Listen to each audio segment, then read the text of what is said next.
ಇವತ್ತು ನಾವು ಎಲ್ಲ ವಿಭಾಗ ಮಟ್ಟದಲ್ಲಿ ಈ ಬೆಲೆ ಏರಿಕೆ ಮತ್ತು ಸಂವಿಧಾನದ ರಕ್ಷಣೆ ವಿಚಾರದಲ್ಲಿ ನಾವು ಪ್ರತಿಭಟನೆಯನ್ನ ಹಮ್ಮಿಕೊಂಡಿದ್ದೇವೆ.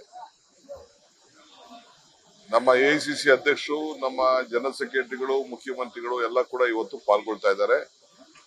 ಇವತ್ತು ಕಾರ್ಮಿಕ ದಿನಾಚರಣೆ, ಕಾರ್ಮಿಕ ಮಂತ್ರಿ, ಜಿಲ್ಲಾ ಉಸ್ತುವಾರಿ ಕ್ಷೇತ್ರದಲ್ಲಿ ಈ ಕಾರ್ಯಕ್ರಮವನ್ನು ಇವತ್ತು ಹಮ್ಮಿಕೊಂಡಿದ್ದೇವೆ.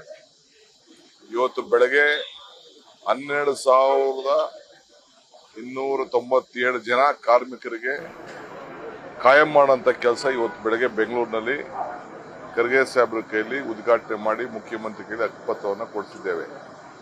ಇದು ಸರ್ಕಾರ ಏನ್ ಮಾತು ಕೊಟ್ಟಿದ್ದು ಆ ಮಾತು ಪ್ರಕಾರ ಇವತ್ತು ನಡ್ಕೊಂಡಿದ್ದೇವೆ.